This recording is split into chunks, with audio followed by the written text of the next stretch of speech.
So for next week, the homework, like I said, the handout you picked up, you'll notice that it's highlighted on there. There's nothing you're going to write on that sheet of paper or those sheets of paper that I handed out. Your homework is to, on a separate sheet of paper, to either type up and print out or handwrite out all the staining stains that we're going to do. Basically all the stains that we've done in the past, right? Write out your steps for gram stain, right? And it's for you to follow, right, and to review. So all the steps for gram stain, acid fast, endospore, you're going to do it all, right, for your unknown organism next week. You're going to do all the stains in one lab. Okay? So to help you prepare for that, right, you're going to write out the procedures again. Hopefully on a single or two sheets of paper, right? So you can have them right there next to you. So the other thing is today, right, we're talking about our antibiotic sensitivity, and we're going to talk about dilution. And dilution is typically, and calculating dilution is probably the most difficult thing for students to figure out. So what I have for you guys, in addition to the full copy of the lecture, which I'll turn on now, so you have it, instead of just the student version. I'll, of course, post today's recording, but I also have practice problems for you guys to practice. So one of the packets you have, right, is 5 practice problems. The answer key is right here on Canvas. I'm turning it on so you can check your work. And this is a recorded lecture of me going over those practice problems. Because, you know, if you practice math, then you get better at math, right? So those are there for you guys. And then in addition to it, one of the sheets of paper I gave you as well is this bonus quiz. And this bonus quiz has to be entered online. So you'll notice this link right here, which I'm also going to turn on right now, is where you will actually enter the answers from that worksheet for this bonus quiz worksheet. And then here's a link to it too, right? You can only open this once. It's worth 10 bonus points, but you have to do this one before the deadline, which is going to be Sunday at midnight. And the reason for that is you've got to submit it online. Is that an issue? Do I need to make it Monday so you can do it on campus? Alright, I'll do it Monday. What's Monday? 21st? I'll do Monday at midnight. But what I usually like to do is like 2 days ahead of time. But, you know, some of you guys could do it ahead of time. The reason for that, right, is we have lab, of course, on Wednesday, and I have office hours Monday and Tuesday. So if you are having trouble with those practice problems, right, and you're just not getting it, obviously there's no point in doing your bonus quiz because you're not going to get all the points that you want, right? Then you come see me, right, during office hours, right, and we go over stuff and work on it together. Or you can even call me on the phone, y'all, right? You have my number. All right, so I'm going to set it for Monday night. Okay? So saved and published, so now available too. So most of those papers you have in front of you, right, are not for in class. The only one that you need to hand in to me today is the one where you recorded the data from our antibiotic sensitivity plates, because I've got your sticker on it for your homework. Any questions about any of that? So the other thing is too, if you read my announcement that I posted for you guys, let me go back to modules.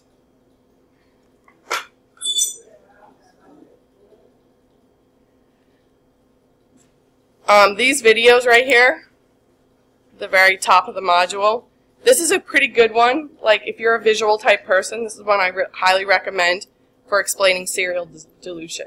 He does a really good job and has really cool visuals. And then this is Peter doing the dilutions that I did today and then doing the plating. And this is that little turntable I was talking about, right? So, I mean, literally just be able to spin it, right, and do it. And then, of course, you know, in some labs that do a lot of dilution and stuff like that, They even have computers now that do this, right? Computerized machines. And so you can see that in action if you're interested. All right, so let's go to today's lecture. So we're going to talk about 2 exercises today, the antibiotic susceptibility test. And there's different tests out there. So again, just like when we do endospore staining and acid-fast staining, we used a particular method. We used a particular method for antibiotic or antimicrobial susceptibility. We used the Kirby-Bauer method. And then I demonstrated the standard plate count for you guys today, and as I said, is sometimes referred to as a viable cell count. Because if any of those cells were dead, they're not going to grow, right? And if they don't grow, we're not going to count them. So we're really only going to be counting the ones that are alive. And a lot of times, too, that's all we care about, right, was the bacteria that were alive, because those are the ones that could potentially affect us. So what you'll do today? Today, right, we measured those zones of inhibition, and we'll talk about and draw conclusions from our data. And then you watched me perform a serial dilution for standard plate counting. So some terminology that's important as it relates to antimicrobial susceptibility. Antibiotics. Where do those come from? Like, for instance, where does the antibiotic penicillin come from? Penicillium. What is penicillium? It's a fungus. It's a mold, right? It's growing on this plate right here. And it produces this substance, this antibiotic we know as penicillin, right? Why is it doing that? Protection, right? Because what does it do? Look at this, is poor staph on this plate. What is it doing to this staph? It's killing it, right? What are these guys fighting over? Nutrients, food, space, right? Microorganisms have been doing chemical warfare way before we even thought of it, right? We've basically stolen their technology, right? So antibiotics, that true definition of an antibiotic, is a natural antimicrobial agent produced by microorganisms, right? So penicillin comes from a microorganism. It comes from a mold. Streptomyces is a genus of bacteria. Some of them produce the antibiotic we know is streptomycin. So does all the antibiotics, all the drugs that we take to kill or inhibit microorganisms, are they all natural? Do they all come from another microorganism? Yeah, a lot are, but not all are. There are some drugs out there, like sulfur drugs. They're not made by a microorganism. So they're not truly an antibiotic. And sometimes, right, the term antibiotic is used very widely, and inappropriately. In truth, right, if you want to be safe, you say antimicrobial, right? Because that encompasses antibiotics. And antimicrobial means, just as the name says, anti, against microbes. So it's all substances, both natural, which are antibiotics, and synthetic, like sulfur drugs, that kill or inhibit the growth of microorganisms.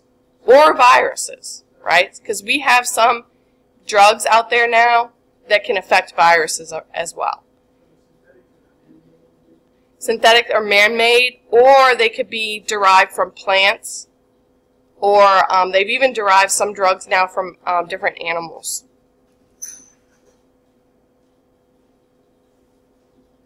But the true definition of an antibiotic is an antimicrobial that came from a microorganism that affects another microorganism.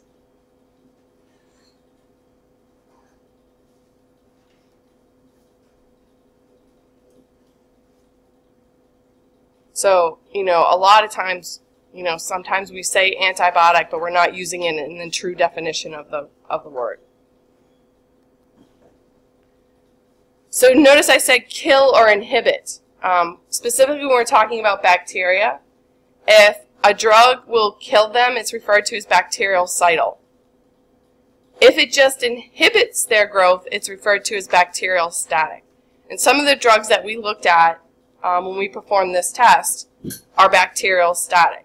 Chloramphenicol and tetracycline are bacteriostatic. They just inhibit the growth of the bacteria.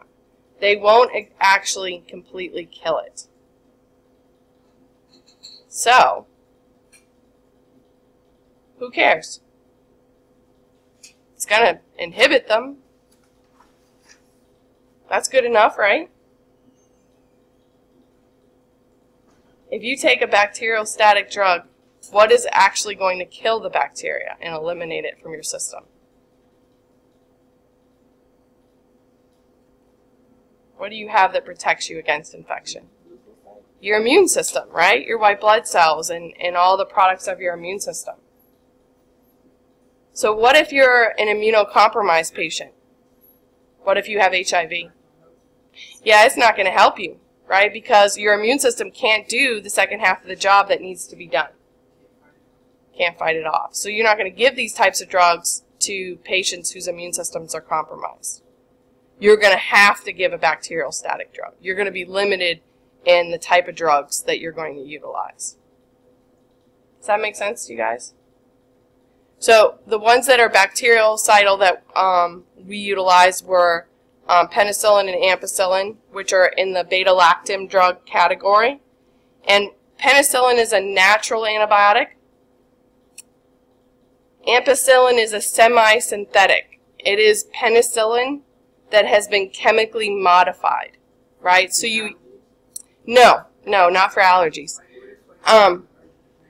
Yeah, I'm pretty sure if you're allergic to penicillin, you're still allergic to ampicillin because they're very similar. There's a small portion of the penicillin that they've changed to make the different psyllins. Amoxicillin is another example. All those psyllins out there, other than penicillin, are modified penicillin. And they've added chemical groups to it. And this affects their activity, though. And this is one that we're definitely going to look at because we're going to use this antibiotic later in the semester again. We're going to use ampicillin again. So it's important to know the distinction between these two. Another class of drugs, aminoglycosides, one that falls into that category that we looked at is streptomycin. And then also another bactericidal is ciprofloxacin, which is commonly abbreviated Cipro. Like when people say Cipro, that's what they're referring to, is ciprofloxacin. So how do these work?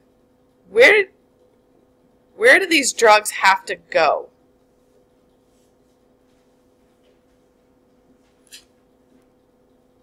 Well, what do they affect? They can affect membranes. They can affect DNA synthesis. They can affect RNA synthesis. They can affect protein synthesis. They can affect certain proteins that are involved in different metabolic pathways. They can interfere with cell wall synthesis. But where does the synthesis of all of these things happen for the cell? Inside the cell, right? So all the drugs that we talk about have to get inside of the cell. And then they have to travel to these, most of the time, interfere with the enzymes that cause all these processes to happen. So for instance, chloramphenicol, which can affect both E. coli and staph, it prevents protein formation. So it affects right here this step from RNA to proteins. It interferes with what makes proteins. What does it interfere with in our cells that makes proteins? Starts with an R. Ribosomes, ribosomes, ribosomes, right? So chloramphenicol actually binds to the ribosome, and that's how it interferes with protein synthesis. Ciprofloxacin interferes with DNA replication. So again, it's interfering with the enzymes that help a cell copy its DNA. You know, and for bacterial cells, in order to grow, you got to copy your DNA. Penicillin interferes with the synthesis of peptidoglycan, specifically the cross linkages between the sugar chains. But it goes into the cell and interferes with that cell's ability to make those pieces of the cell wall. Because what the cell does is it makes that stuff inside, transports it outside. Well, it doesn't transport all the pieces. It doesn't put the cell wall together properly when penicillin gets inside the cell and interferes with that process.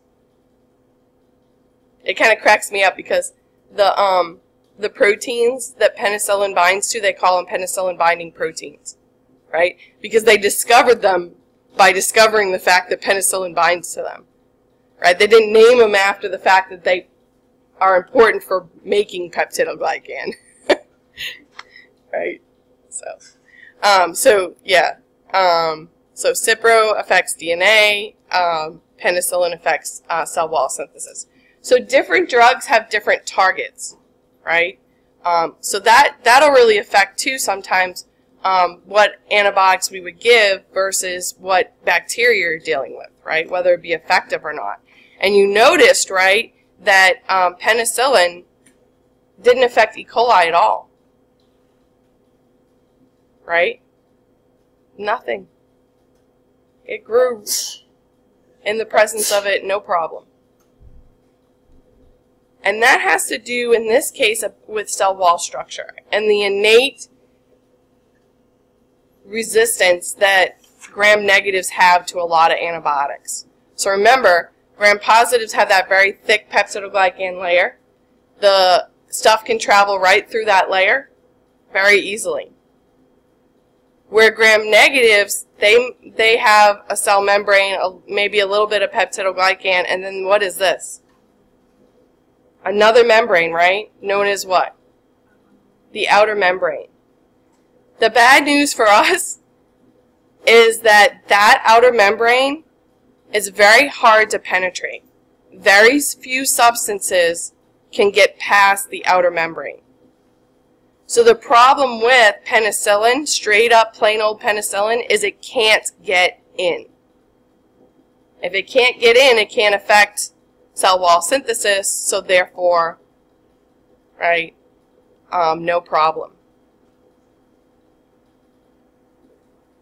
And of course, it makes sense it's much more damaging to gram-positives because they're so dependent, right, on that very thick peptidoglycan layer for maintaining osmotic pressure resistance.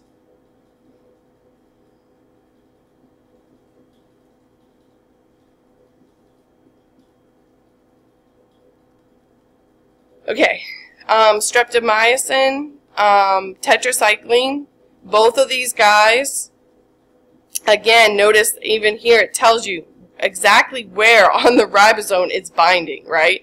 To the 16S, the small subunit, it's actually binding to the RNA of the 30S, small subunit, but the 16S component of the ribosome. I mean, they're really specific as to where it's interfering.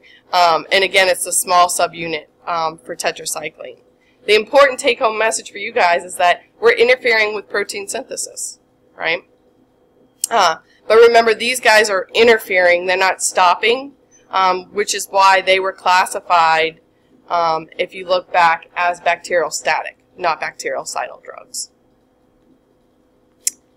Ampicillin, as I said, is a modified penicillin, so it is effective against E. coli because by modifying it, what now happens?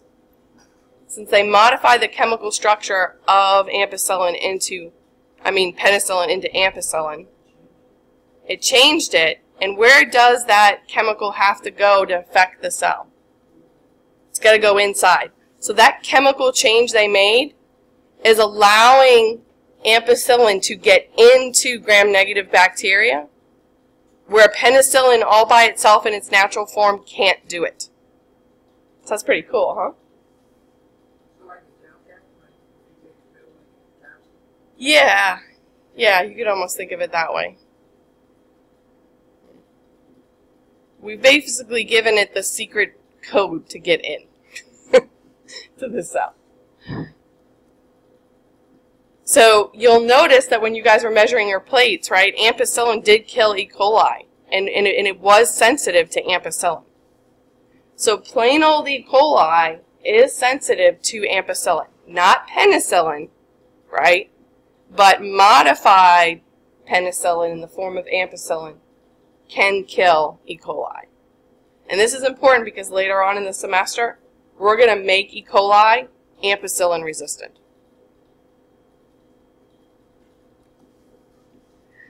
So sulfur drugs I mentioned earlier, right? These interfere with a metabolic process. It's a metabolic process to make folic acid. We don't actually have the ability to make folic acid. We have to acquire it from things that we eat in our diet or the microorganisms living in our gut that produce it. So the bad news is when you take a sulfur drug, you're going to limit your natural flora that are in your intestines. And until they reestablish, right, you're not going to be given that free supply of folic acid.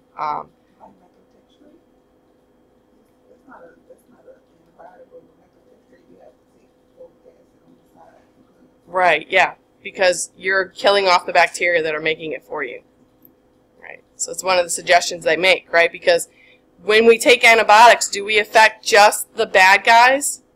No, the good guys in your gut are going to get killed off by some of these drugs as well, right? So the ones that are making folic acid for you are going to get killed off when you take sulfur drugs. And until you reestablish those ones, you're not going to have that readily available supply of that nutrient. And then they've found that it's important for fetal development, right? Women are suggested to take that when they're pregnant. Right, is to take additional folic acid to make sure they're getting enough. So how many of you guys have this in your cabinet at home?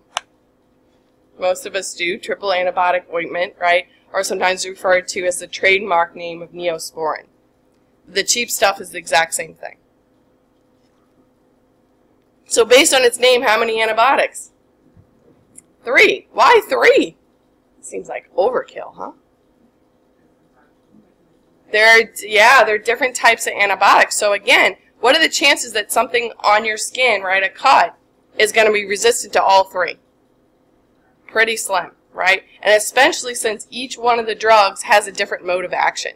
So we've got polymyxin B, which interferes with plasma membrane integrity. The other drug is bacitracin, and interferes with cell wall synthesis.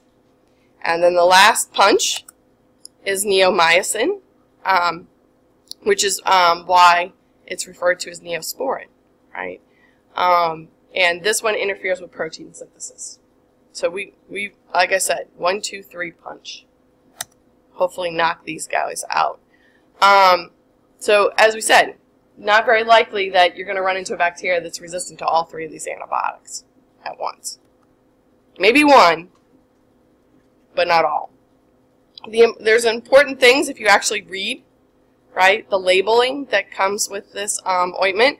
It's for external use only, and one of the reasons is bacitracin and polymyxin B are toxic to us if we were to take them internally. Small amounts on our skin, you know, some of our cells are damaged by it, but not large numbers. But that's why we wouldn't want to take this in pill form, per se, right? This is why those 2 drugs are in ointment form only, topical treatment. So you also are only going to use this for minor cuts, scrapes, and burns. You don't want to cover your entire arm in this stuff, right? Because then you would absorb too much into your body and affect your body.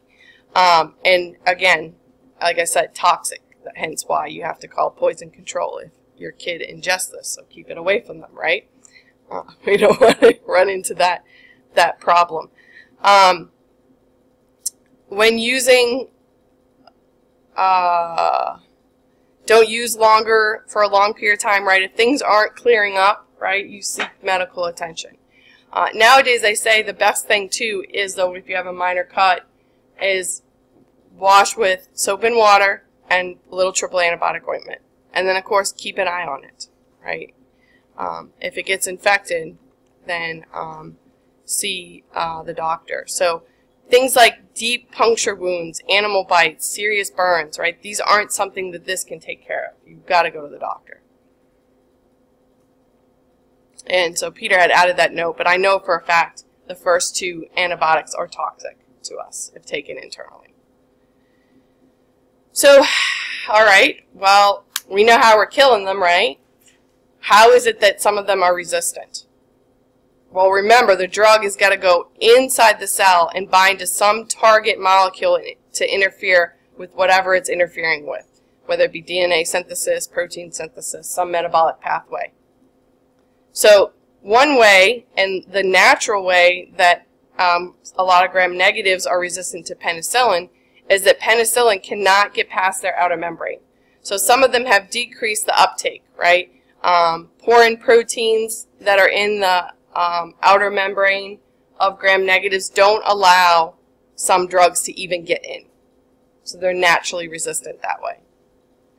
Other drugs sometimes will go in, but somehow the cell recognizes that it's not beneficial and kicks it back out. So it's like bailing the boat, right? It's like, oh, no, we don't want this stuff in, right? We're going to sink, right? This is bad stuff. So it may come in, but they kick it right back out. They eliminate it.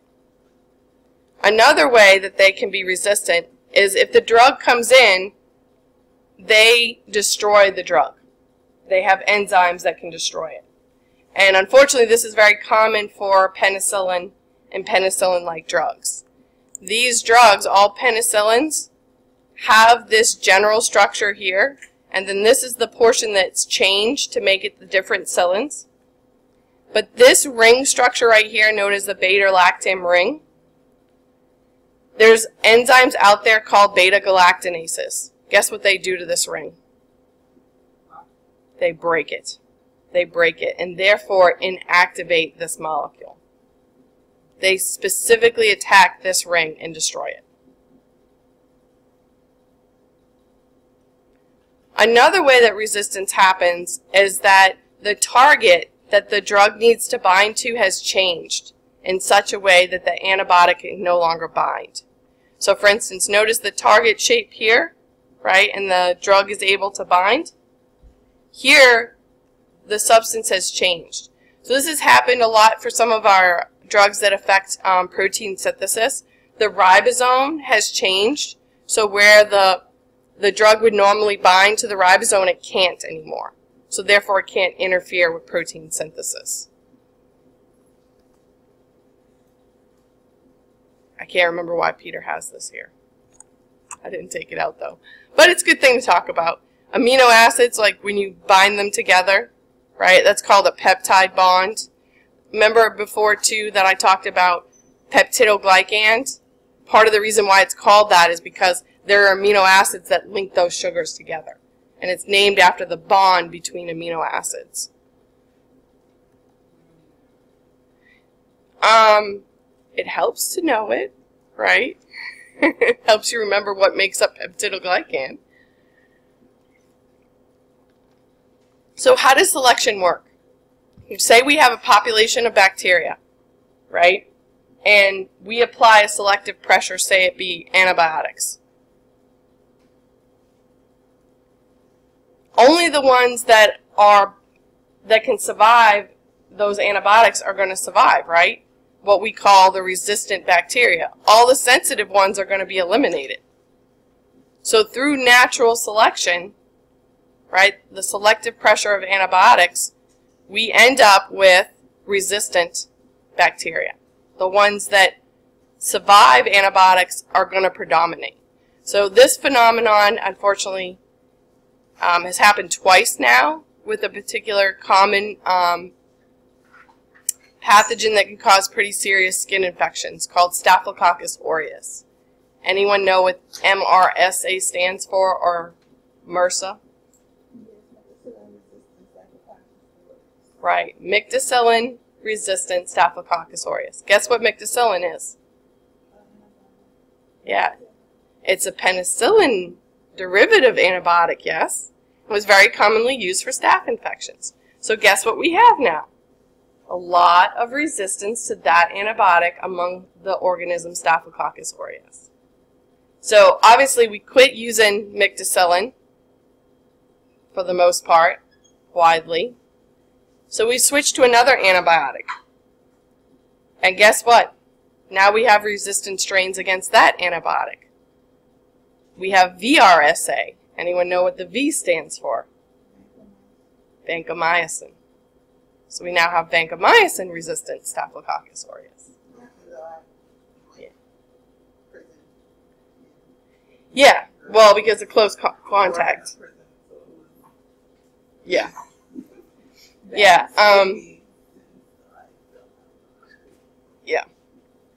So yeah, in prison populations, it's a close contact, and that. Yeah. Oh yeah. Yeah. I couldn't smell it today, but staph has a pretty characteristic smell. It does not smell good to us. And staph epi, which we were working with today, is the main contributor to body odor. Right, when it's growing on our skin, right, especially abundantly, its byproducts are what smell bad to us. It's what contributes to most of body odor. One of the contributors, anyways.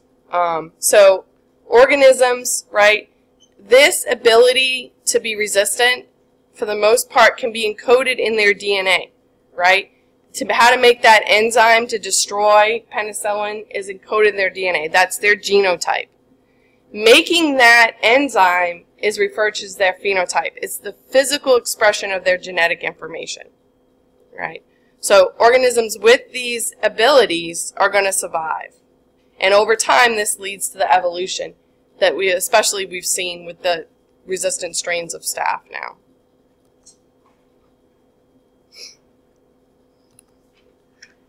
So the good news for you guys is that by no means are you memorizing antibiotics, how they work, and how some of them have become resistant, right? This is FYI information. I want you guys to generally understand, right, the general mechanisms, right? They're interfering with things like protein synthesis and cell wall synthesis and membranes and all of that.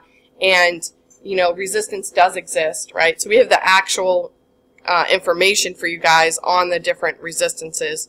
So for instance, like with chloramphenicol, it's for some of the organisms, it's just not getting in, right? Poor uptake.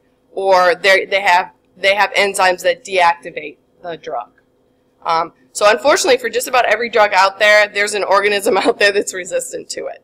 So sometimes when we have an infection and certain antibiotics are not clearing it up, a doctor will order a sensitivity test, very similar to what you guys have done, to determine what would be the best one to prescribe to the patient next.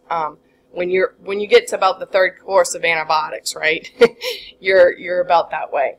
And doctors are being very cautious now and getting better about prescribing antibiotics, because the thing is, again, think about this selective pressure.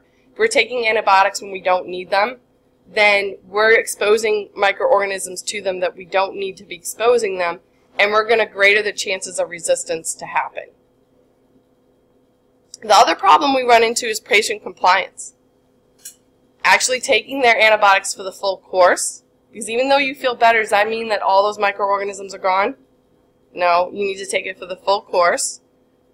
So that way, again, we're not having to worry about, you know, exposure and then re-exposure and grading the chances of resistance.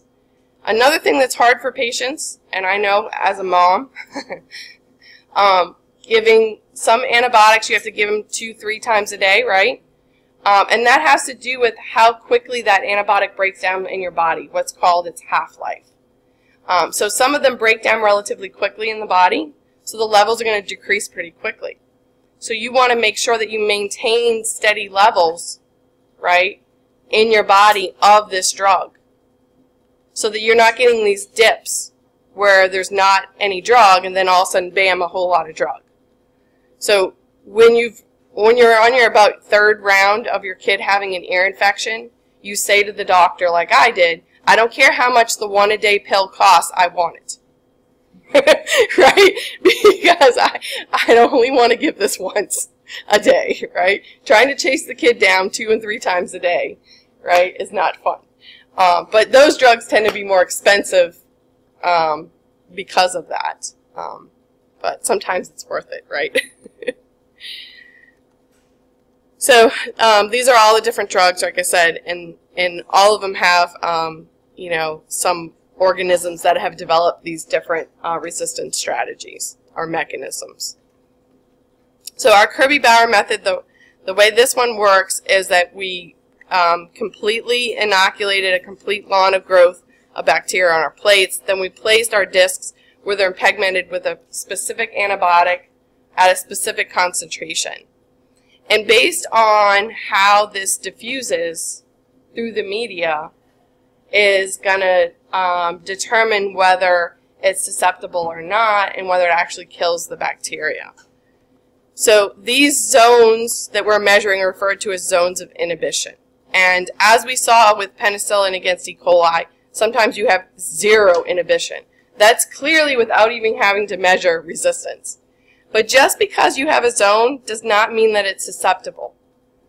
Because of the molecular weight and how these diffuse through the media, this test comes with a standardized table, right, that tells us how big that zone of inhibition has to be for it to actually be susceptible. And you can't compare one antibiotic to another, right? You can't go, oh, well, this one's 38, so this must be the antibiotic I'm going to give. No, it really depends on the antibiotic. 14 actually might be susceptible for this antibiotic, and 38 might not be for this one.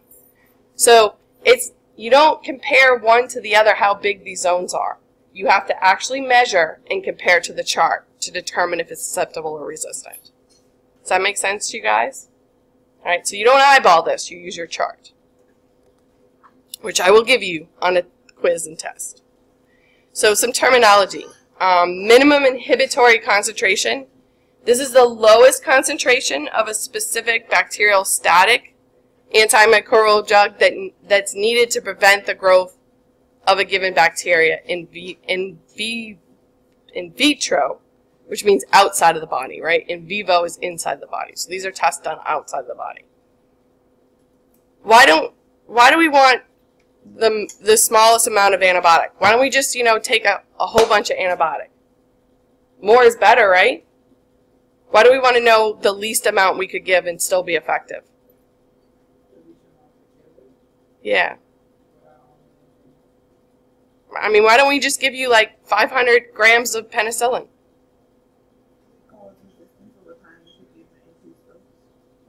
It could cause resistance if you give an increased dose, maybe, yeah. Could it make you sick? Yeah, because anything in too high of a concentration will kill you. Water. If you continue to drink water and you do not pee, you will die from water toxicity. A woman trying to win like an Xbox one time on a radio station died from drinking water and not peeing. Yeah. Yeah. Yeah, I'm pretty sure they got sued. Stupid idiots. Does that make sense to you guys? Right, so we don't want to risk things like that, right?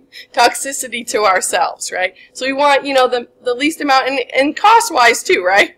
It'd be cheaper if we don't have to throw a whole bunch of antibiotic at you, right? If we can just give you the minimum amount that's going to be effective. So minimum bacterial cytal concentration, of course, is dealing with how much is toxic is going to actually kill. And again, sometimes these two terms are used interchangeably, unfortunately, and they really aren't. Mean lethal dose, right, in toxicity terms, this is and relates to how much of a toxin or how much radiation or a pathogen is a dose to require, is a of that dose is required to kill half the members of the tested population. So mean is a middle, right? So what's the minimum, what's the middle value where we'll be lethal? And toxicity to the host matters, right? So like I said, even water will kill you if we give you too much of it. So we also want to be very selective in our toxicity. And that's why like bacitracin and polymyxin B, which is in our triple antibiotic ointment, we can't take that internally because unfortunately it's toxic to us. It interferes with some of our stuff when taken internally. So we have to weigh, you know, the risk of toxicity to ourselves versus them. And notice some of the targets really don't matter for us. Like penicillin, the only problem people have with it is sometimes some people's immune system detect it as being bad and they're allergic to it. But penicillin isn't going to stop us from doing peptidoglycan synthesis, because do we do peptidoglycan synthesis? No, we don't have cell walls, right? Penicillin should never be toxic for us when you look at it at the molecular level. But again, anything in too high of a level will kill you. So we really have to do that balancing act, right? Of, you know, how much what's the least amount we can give and kill them and not hurt us either, right? We don't want it to be toxic to us. But remember too, as it relates to antibiotics, it's not preferential, right? It doesn't go, oh, you know, well, we're just going to kill Salmonella, which is a gram-negative, and we're not going to kill E. coli, which is a gram-negative. No, not the case. If you're taking ampicillin, that's a broad-spectrum antibiotic. You're knocking out gram-positives and gram-negatives. Everybody's fair game when you swallow that baby. So this is a little bit different test. This is called the E test. And I like this one because it really shows that minimum inhibitory concentration. Instead of a set concentration, like our discs were, these are strips that have a gradient of concentration, and it has it measured out.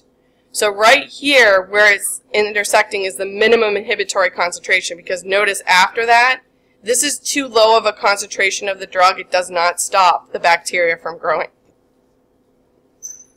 So that's what they're looking for when they run an E test.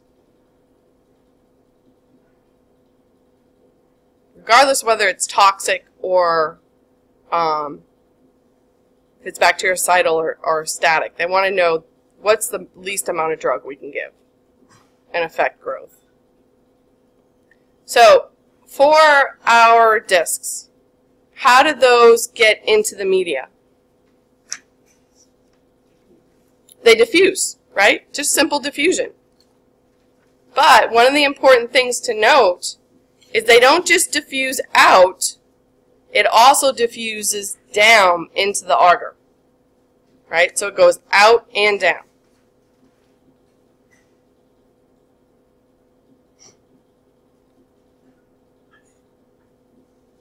As it's diffusing, does that affect its concentration? Like, is the same amount of drug in this circle as it in this circle? No, what happens to the concentration? It's going to be highest closest to the disc, right? And as it diffuses out, the concentrations become less and less because it's a greater area that it's diffusing into, right?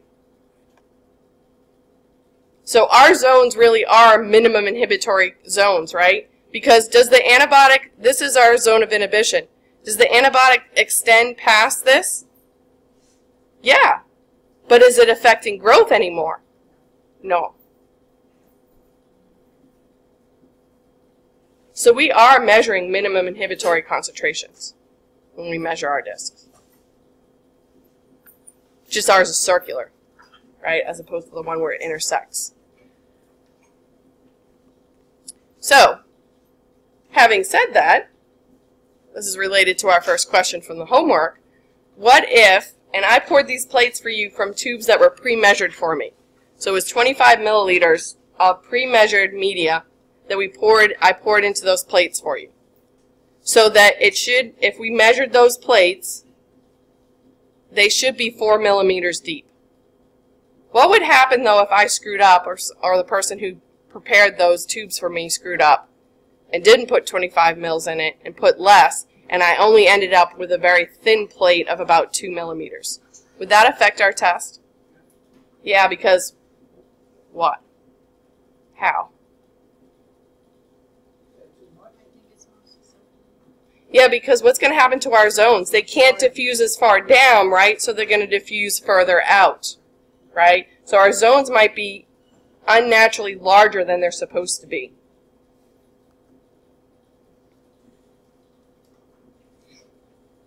So this is a standardized test, right? So we've got to make sure that we have the correct depth for these plates because of how it works, because of the diffusion.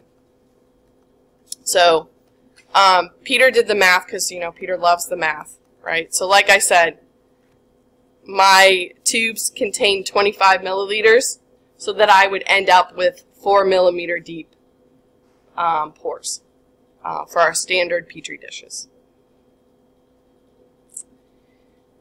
So the plates are supposed to be used within a specific time period after preparation and be free of visible moisture. Why do you think this is so? How does moisture affect diffusion? It's going to change the rate of diffusion. And probably one of the most simple tests that you can do, if you take a wet paper towel versus a dry paper towel and you put a drop of dye on it, for the wet paper towel, the dye is going to spread through that water. Right? That moisture is going to help the dye spread. You put it on a dry paper towel, it stays right where you put it. It's not going to spread. Not that much. Not as compared to the moisture. So if there's too much moisture, again, what's going to happen to our zones? They're going to be too big. Right? The moisture is going to help them spread. What if our plates are too dry, if they're too old? Our antibiotic's not going to spread enough, right? And our zones are going to be too small.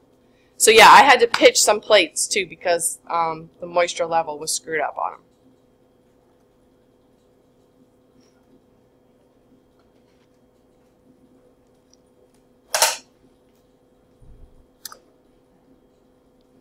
So in clinical applications, right, we want to dilute to the McFarland standard, and it must be used within 30 minutes. Why is that important? Why is time important? What could happen after 30 minutes? Growth. They could grow, right? And remember I mentioned that, right? I said, you know, I could have done this ahead of time, but it wouldn't be accurate. And then for our McFarland standard, right, that turbidity level is supposed to be on the spectrophotometer 0.08 to 0.1 in absorbance, right? Which we ended up with today. So number-wise, they say that's about how many bacteria in your lab manual? We said this earlier. Someone had it. 1.5 times 10 to the 8th. 150 million, yes, cells per milliliter. That works out too.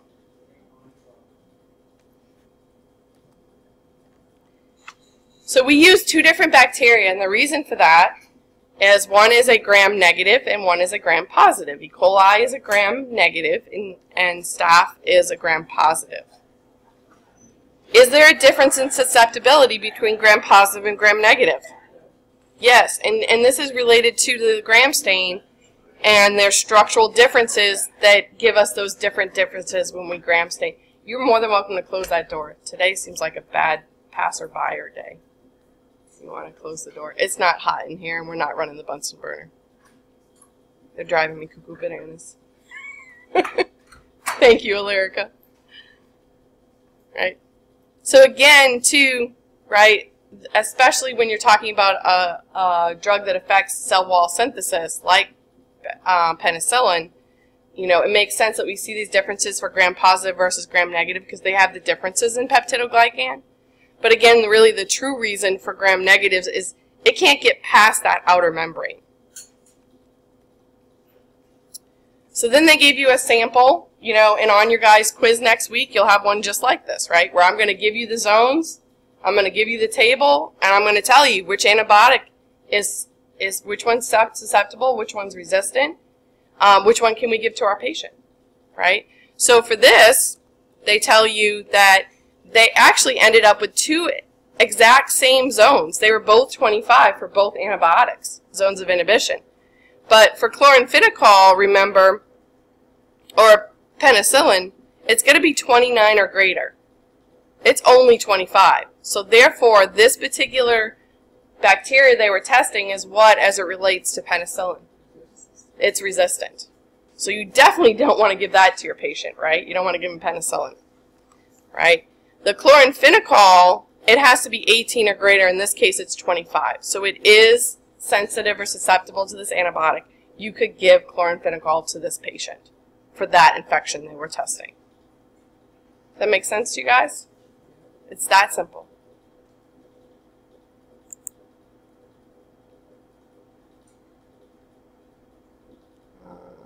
And then the last question. But notice I moved it to first, right? Because I already know the answer to this. How do the antibiotics move? Diffusion. But knowing the answer to this helps us really answer the other questions we were talking about of how important the depth of the plate is and the moisture content, because it affects diffusion. So after incubation, does the antibiotic extend into the agar beyond the zone of inhibition? Yeah, but only within that zone is it actually inhibiting. So again, we're actually measuring minimum inhibitory concentration. You could do this out in a serial dilution, right? So you see here that they have the antibiotics diluted, right? And so we have 8 microliters of tetracycline per milliliter in this tube, and then 4 and 2 and 1 and 0. And you can see this tube is cloudy. There's no antibiotic in it. The bacteria grew. There's only 1 microliter. The antibiotic still grew. But then when we got to a concentration of 2, it stopped the bacteria from growing. You can see the tube is clear. There's no growth. So this is our minimum, right, inhibitory concentration. So we actually have an amount for that drug. So what you guys did today, right, is you measured your zones for each organism and each disc, and then comparing it to your chart, you determined whether it was sensitive or resistant. So for streptomycin, right, it's got to be 15 millimeters or greater to be sensitive. So for all of these bacteria, E. coli, Staph aureus, and this other one that I sometimes do, Pseudomonas, we're all sensitive, right, because they're all 15 or greater. So we would code them S. For tetracycline, it's got to be what? 19 or greater. So E. coli is sensitive, Staph is sensitive in this example, but the Pseudomonas aeruginosa is, right, it's got to be 15 or greater. I mean, wait a minute, which one are we on? We're on tetracycline. It's got to be 19 or greater. It's 15. It actually falls into the intermediate, but more towards the resistance, right? So, would we want to give that to our patient if they had a Pseudomonas infection? No, we want to give the streptomycin, right? Okay, so notice for penicillin, both E. coli and Pseudomonas are 0 because they're both what? Gram negatives. They're naturally resistant to penicillin. So of course you wouldn't want to give that to your patient. Where Staph, right, which is a gram positive, is sensitive. And then for chloramphenicol, it has to be 18 or greater. So both the E. coli and the Staph are sensitive, but look, Pseudomonas is resistant. So there are some bacteria out there that are extremely resistant to a lot of antibiotics, and Pseudomonas is one of them. And Pseudomonas is one that's naturally found in the environment, in the soil. This is a scary bug. It can grow in some disinfectants even. It's the main reason why we use Lysol in the lab, because it does kill Pseudomonas. One of my students in the past did a great poster on Pseudomonas. There was a beautiful model several years ago. Of course, it was current news back then when she made this poster. Bladder infection with Pseudomonas killed her. Yeah. So, infections that go untreated, particularly with this organism, can be lethal. And one of the problems we run into, too, is resistance of antibiotics, for one.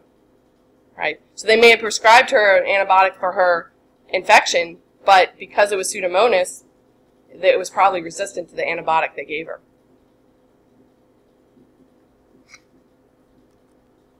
So this is data that we've collected over previous semesters, and I've graphed. And so what we have here is good old Pseudomonas in green. And so you'll notice, too, this black bar is the sensitivity bar. So it's going to be at or above this bar to actually be sensitive. And so you'll see when we ran it that time, again, it fell almost a little short for streptomycin, but it was sensitive to ciprofloxacin. Notice you don't see any green bars for any of the other antibiotics. It was resistant to all the other antibiotics we tested. Right? So only one in this group was it effective against it. E. coli, which is our light blue bar here, notice again you don't see it for penicillin. The only bacteria penicillin worked for was staph, because it's gram-positive. Both Pseudomonas and E. coli are gram-negative, so naturally resistant to penicillin. And then for the rest, right, you'll notice that they're all above, right? Staph and E. coli are above the sensitivity bar, so they were sensitive. Everything was sensitive to Cipro. E. coli and staph were sensitive to chloramphenicol. Just staph was sensitive to penicillin.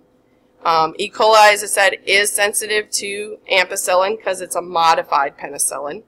And of course, staph is still very sensitive to it. This is another drug. It's actually two drugs combined. One of them is a sulfur drug. I stumble on the name of this one. I'm not even going to bother.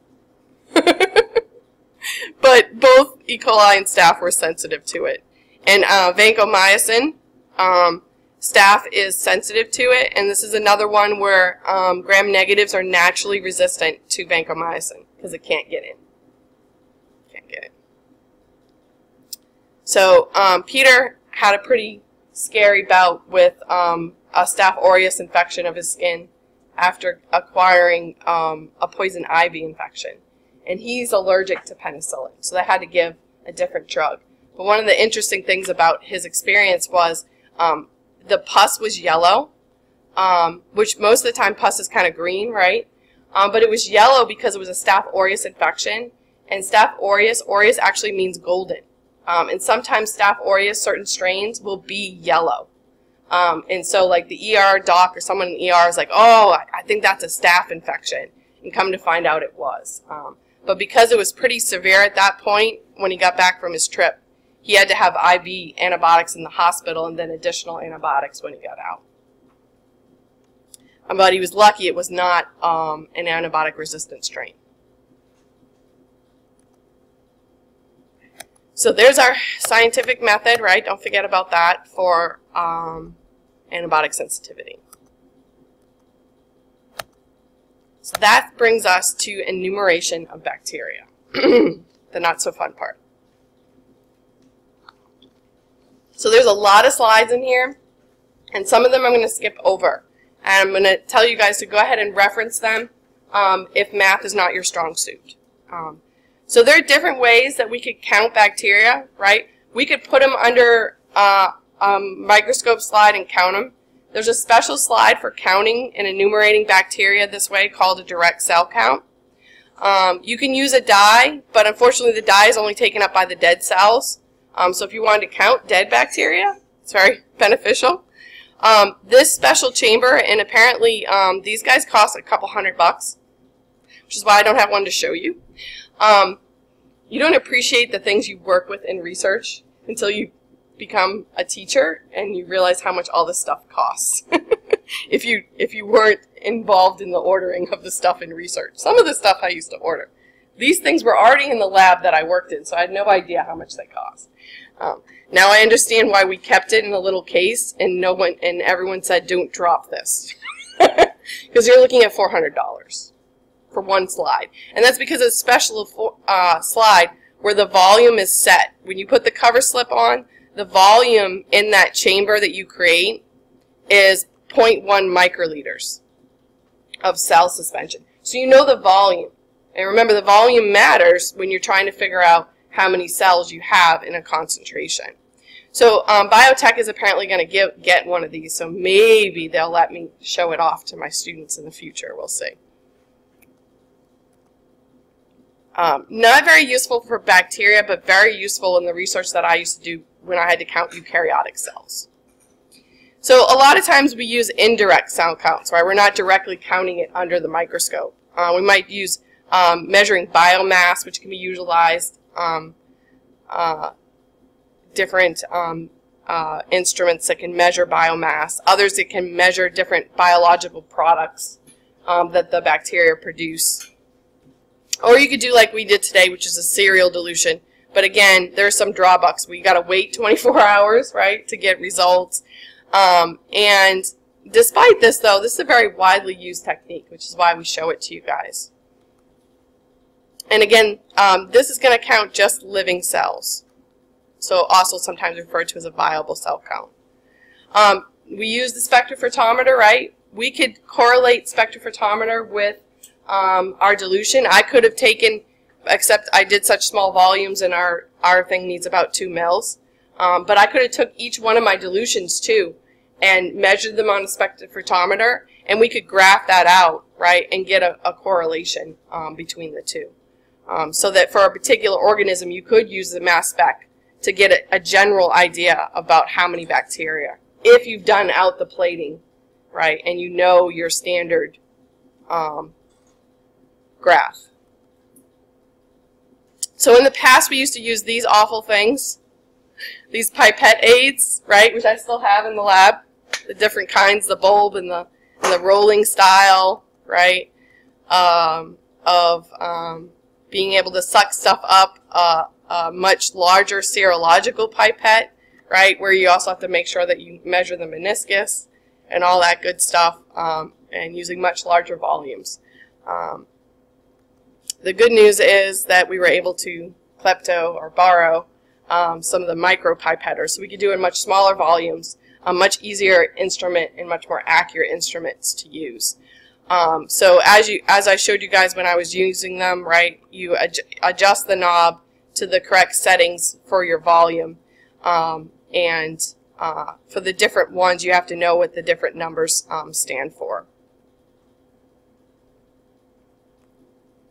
Right, and then I pressed down to the natural stop, right, went into my solution, drew up slowly, and then I pushed past when I wanted to dispense it all, blow it out. So this part I'm going to skip, but I'll tell you, my son is 8 and he's in 2nd grade, right, and so we're doing math and been doing place value and all of that. And reading through this, I was like, oh, that makes sense. That's what we use zeros for, is to hold place value, right, spots. So it kind of helped me out even teaching my son math. So read through these next couple of slides, right? If you want, there's a little bit of a history of math, right, how we count. It's kind of interesting, but of course not required. So I am going to do it in speedy form and speed pass to scientific notation. So when we write in scientific notation, right, we use exponents for when we have more than one zero, one or more zero. So in the case of 10, you would actually write it out 1.0 times 10 to the 1 power. So for 200, that would be 2. You always want one whole number, and then typically we usually do 2 decimals. I don't know why you didn't put 2 decimals there. And then the 2 on top of the 10 denotes how many places of 10s we have, right? For 200, that is 2 places, right? So for each one of these is how you would write it in scientific notation. And you do need to write your concentrations, and you'll notice, you know, I wrote all my dilutions in scientific notation. So,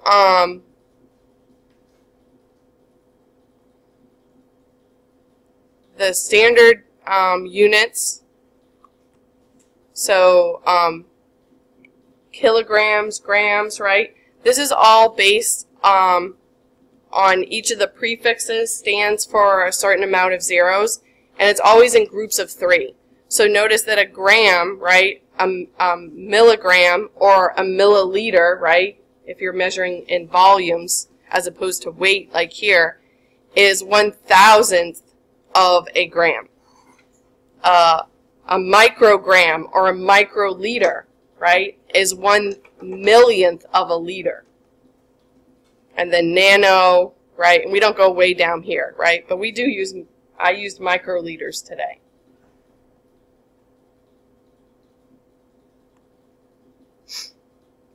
So fractions, right? Most people get pretty freaked out by fractions, right? The top part of your fraction is your numerator, the bottom is the denominator. I refer to fractions as evil Siamese twins. Peter doesn't like that because he doesn't like the connotation of evil. The way I look at it, though, is that just like twins in general, too, sometimes, right? They both want the exact same thing. You have to give them both the same thing, right? Siamese twins, right, the problem with them is what? They're stuck together, right? And a fraction really is two numbers stuck together, right? A top and a bottom. And you have to do the same thing to the top and the bottom. Otherwise, guess what? You get your math problem wrong. So that's why I say it's evil, because it's wrong, right? So if you do the same thing to the top and the bottom, no matter what you do, mathematically you'll come out okay. So if you remember that very simple principle, you can do anything you want with a fraction, but you got to do the same thing to the top and the bottom. Does that make sense? So like when you remember lowest terms, remember that, when you have to do things like that, right? So if you divide or multiply the top of the bottom to get what you want, you have to do that to the top and the bottom, right? So Peter has some examples on how to manipulate fractions here for you guys. Again, I'm going to kind of skip over that, right? But, you know, my general rule, if you follow that, right, you don't run into any problems. Okay, so why do we do serial dilutions? So why didn't I just take a sample from that tube and plunk it on a plate and throw it in the incubator? Why do I have to go through all that process of diluting? I had too much bacteria, right? Usually you're going to have too much bacteria. You're going to have to do some level of dilution. And especially with bacteria, because they're so teeny tiny, right? Sometimes you're going to do a lot of dilution. And so it really wouldn't be feasible, too, to take, say, a volume the size of that, of one of these lab benches, y'all, right? If you imagine that as, say, a swimming pool and we filled it up with water, that would be a lot of water, right? If we wanted to do the last dilution I did all in one step, we would need the amount of water that it would take to fill up one of these lab benches. It's just not practical, right? That's a huge amount of water. It'd be extremely heavy and not very easy to deal with, right? So it would take 327 gallons, and it would weigh 1.36 tons, that much water, right? It's just not practical, right? It's impractical, right? So instead, we're going to do it in series, and we can get to really high dilutions, and if we did 100-fold dilution 3 times, we can get 1,000,000 times diluted, right, in just 3 dilutions, but doing them in series, right? So where the multiplication of the dilution happens, right? Where we continue to dilute as we go, each sample. So yeah, there's some math involved, right? And some terminology involved, right? So the whole amount that we end up with in our tube is the amount of dilutant we put in our tube plus the amount we transferred. That's pretty simple, right? So in this example right here, if we had 9 mils in the tube, we add 1 mil to that, what's our total? It's 10. It's the whole amount, right?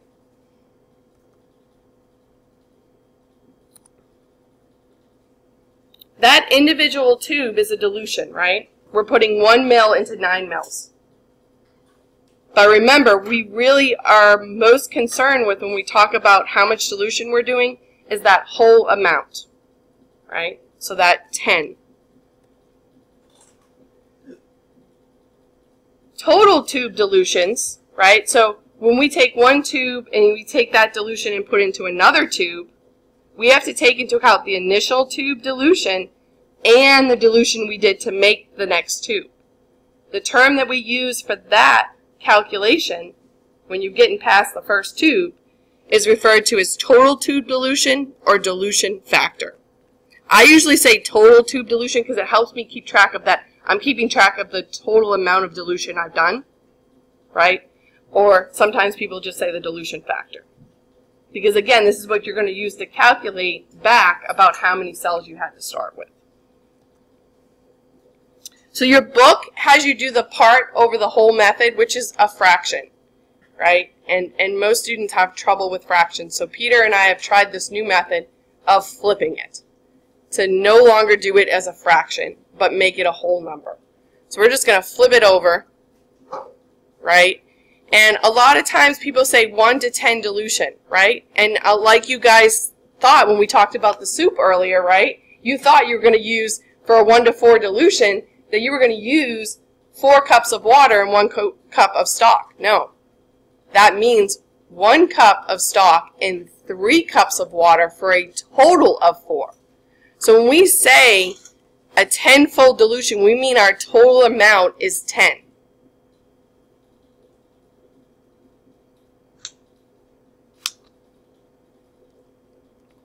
It doesn't matter the volume. It could be a cup or a teaspoon, just as long as you're all in teaspoons, you're all in cups, or you're all in milliliters, or you're all in microliters. As long as your measurement, your unit is the same, it cancels out. So as I said, we're going to flip it, right? We're going to put our whole amount at the top and our part, the transfer amount, at the bottom. But we're always going to have to make this be 1. So that way, basically, any number divided by 1 is that number, right? So we're going to end up with a whole number instead of a fraction.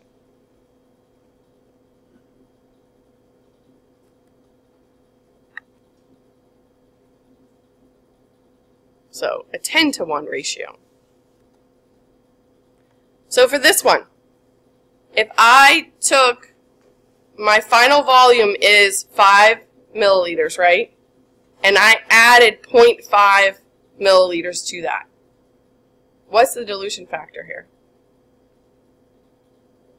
How do I make the bottom 1?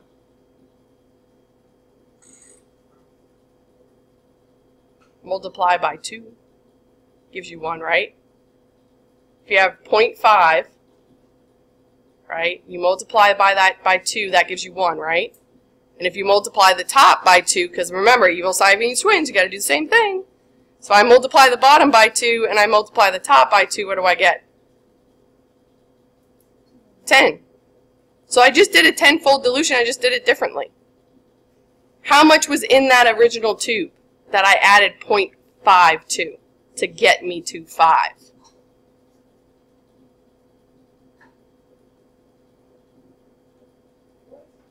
So I have a total volume of 5 mils, right? I transferred 0.5 into a tube that already had liquid in it to give me a final volume of 5. What did I start out with? Well, 5 minus 0.5, 4.5. So there are different ways you can achieve the same thing of a 10-fold dilution, right? That's one of the scary things for some people with math, right? Is you can do it a whole bunch of different ways and get the same answer, right? You just got to do it correctly. So here's one more. This is in microliters. But they're both microliters, right? So if I have a total volume of 500 microliters and I added 50 microliters to that, what's my dilution factor? What's 500 divided by 50? What's 500 divided by 50? 100. No, 10. 10. Yeah, we were off a 0. 10. 10. Again, all of these are 10. They're all 10. Okay, so let's look at an example. So this is in milliliters, right? But again, what do? We are doing 0.1 mils into 9.9. What's the first thing we want to know? We want to know the total volume, and it is 10 milliliters. What's the amount we transferred? 0.1. So this is 10 divided by 0.1, right? What would that give you?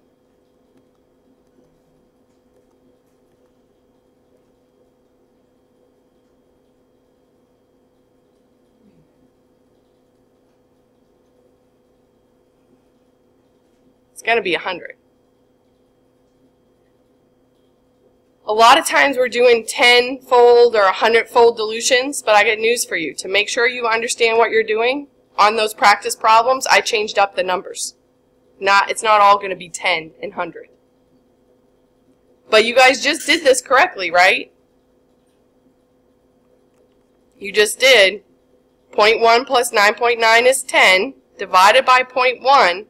So no matter how you do it, right, either move your decimal over one place here and then do the same on the top here, which is basically multiplying by 10, right? You're going to end up with 100.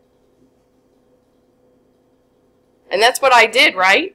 But I didn't do 0.1 milliliters to 9.9 milliliters, did I? I did, but I did it in microliters. I did 10 microliters and 909 microliters.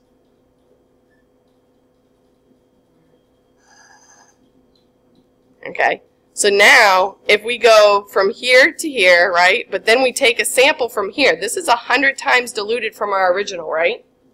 And then if I do that again, what's the dilution of putting 0.1 into 9.9? We just said that's what? 100 times. But yeah, for this tube, it's not 200, but 10,000. 4 zeros. Okay. So the individual tube is 100. That's a 100-fold dilution. Right? And if I kept going, this one we just keep going on this series of individual tubes. So 1 into 9, though, would be what? Just this dilution of 1 to 9. 1 into 9. No. 1 into 9. 10. Just 10. It's just 10. Yep, just 10. Yep. Just 10.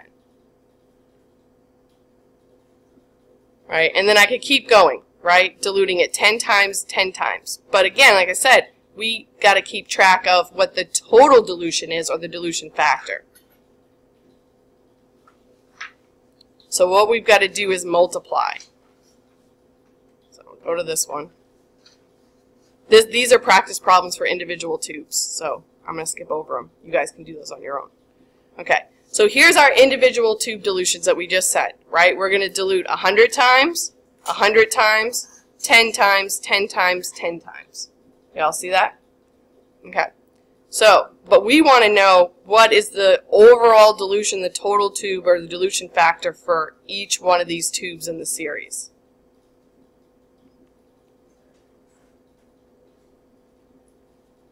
So the first one is what it is, right? Because there's no dilution before that. But this one is diluted 100 times, and then as we're making this second one, we're diluting it another 100 times. The good news with the exponents, right? When you multiply numbers and you have exponents, what do you actually do with the exponents? You add them. That's why when you have a lot of zeros, it's good to write it in scientific notation. So here, 2 plus 2 is 4, right? And now this tube is 4 zeros. That's 10,000 times diluted from our original sample, right? And then we're going to dilute it tenfold now. So we're just adding another 1 to our exponent. Now it's 100,000 times diluted from our original. We're going to dilute it another tenfold. It's 1,000,000 times diluted from our original sample. And then 10 million. Everyone still with me? Alright. So what do we do to get those? We multiplied, right? So let's do some numbers that you're not used to. So this one's easy, right? 10 times 10 times 10, it's 1,000. Okay, but what if your first tube had a 10-fold dilution, but your next tube you did a 5-fold dilution, and then your next tube you did a 2-fold dilution to make that? So what would be your dilution factor for tube B? What do you have to do? So if tube A is 10 and tube B is a 5-fold dilution, what is that total dilution factor for B?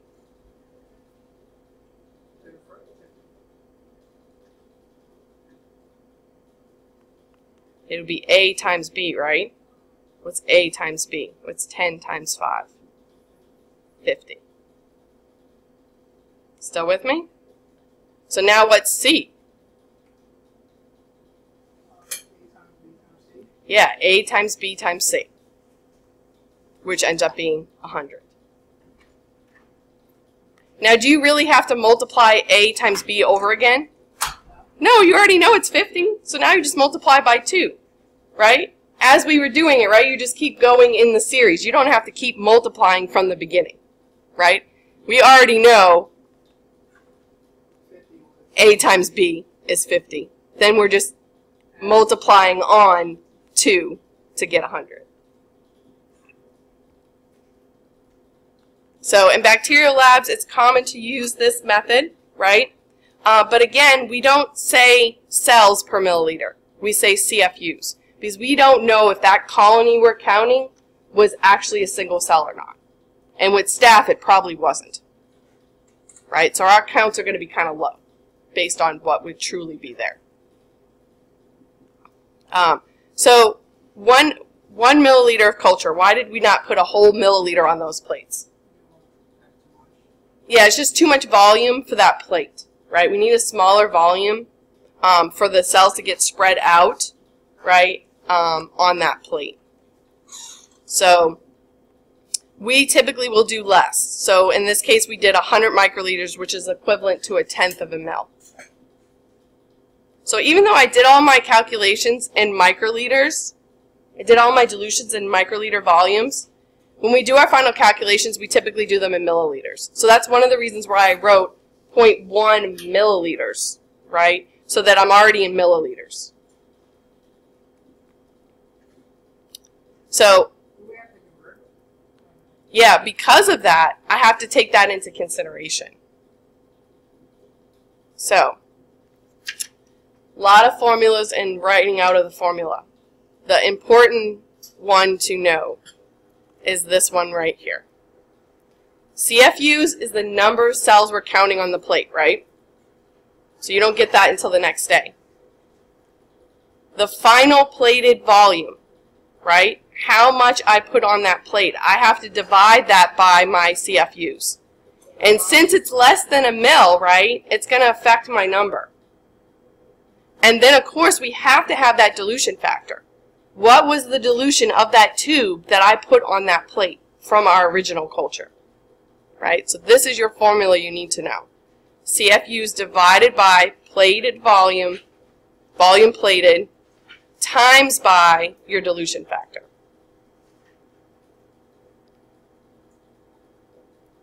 All right. So,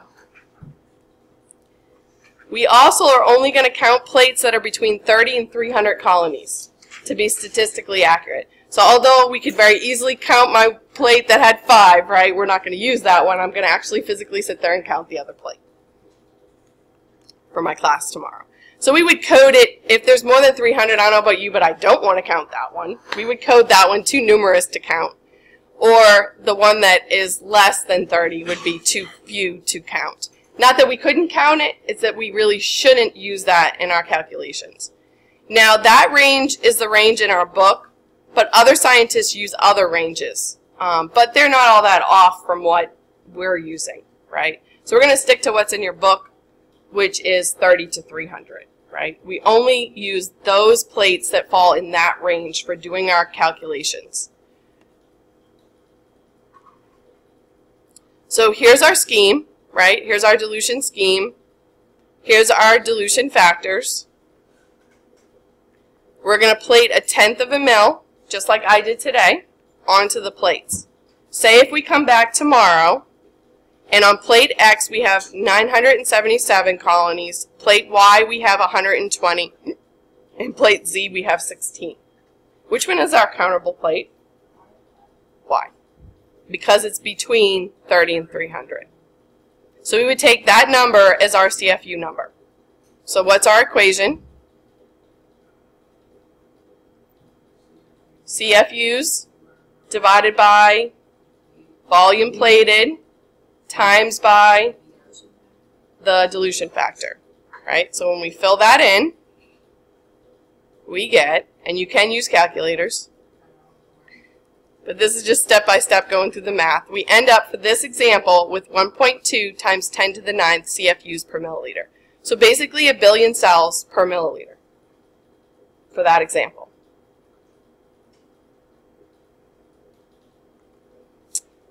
Sometimes, as I said, remember, I did weird dilution factors for you guys. This might not be one. I want to make sure you understand. So let's do another example. So how would we set this one up? If we plated 0.05 milliliters of a 1 times 10 to the 4th dilution and we counted 200 CFUs. 200 divided by 0.05 multiplied by 1 times 10 to the 4th, right? You do out the math, right? You're going to get 4 times 10 to the 7th CFUs per milliliter. Now, if we knew our original volume, right, which I got to figure out for us. So say the original volume you had was 200 milliliters. Well, this is a concentration, right, per milliliter. But if we know the actual volume of the original culture, say it's 200, what do we need to do here to find out how many CFUs in that total volume we had? Nope.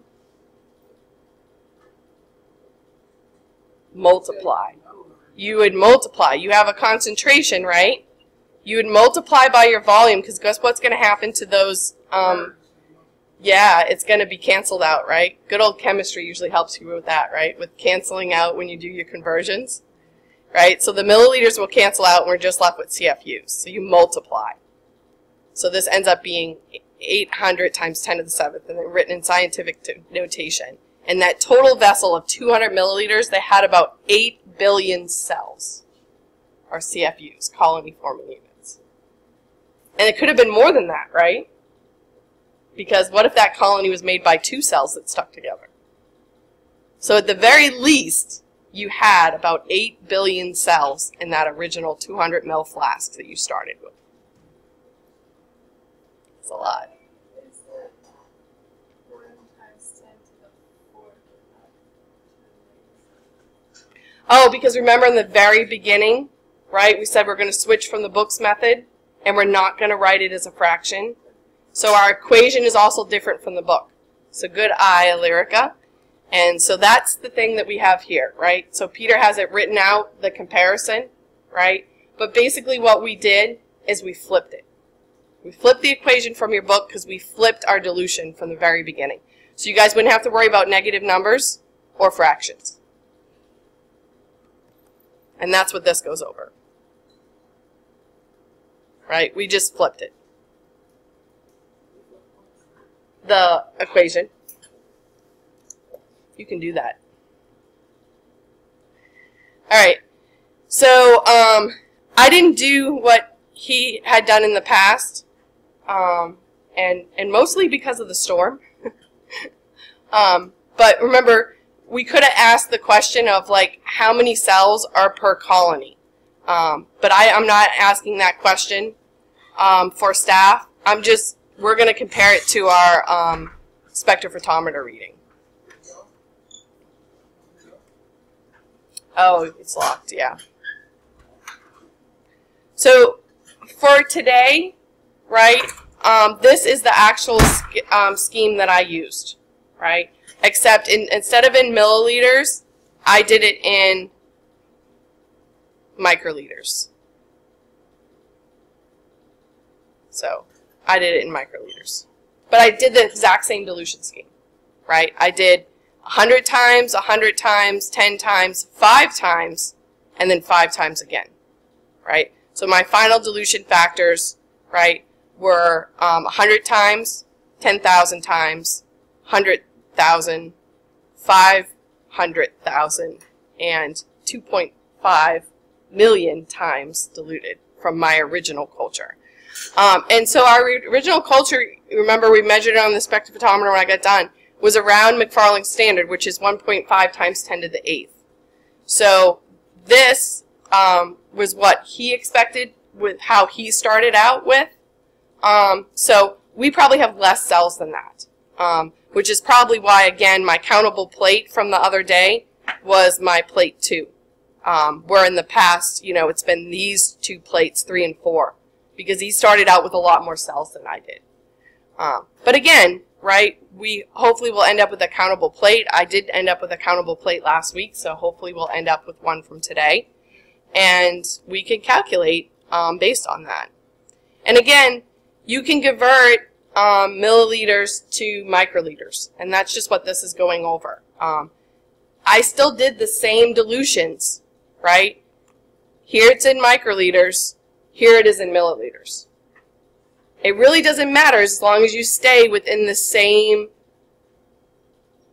measurement, right? If you do everything in cups, then it's fine. You just have to convert for that in the end, that you were in cups. And that's why, like I said, that's why I wrote down how much I transferred in milliliters, so that I would be in milliliters, because that's the standard volume that we utilize when we're doing CFUs, colony-forming units per milliliter, right? That's the concentration, or sometimes a concentration is referred to as a titer, right? So you'll see in there a titer, right? That's just concentration, right? The number per a volume.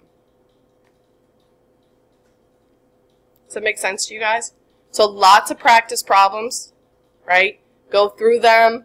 Look at the answer key on Connect, Canvas. Huh? Yeah. That's why I have 5 practice problems for you, the answers on Canvas, a recording of me going over those problems, and then I have the bonus one for you guys to do even before we come back for next week. So you guys, if you struggle with math, right, and if you don't understand these steps, practice them, right, so that you can knock out next week's quiz and even get some bonus points in the process, right, because that take-home quiz that you got to do online, enter online, is bonus, right? But it only counts if you do it by Monday night at midnight, because I need to encourage you to do this work not last minute, so you have time to come visit me during office hours if you need help. Okay? And that's it for today.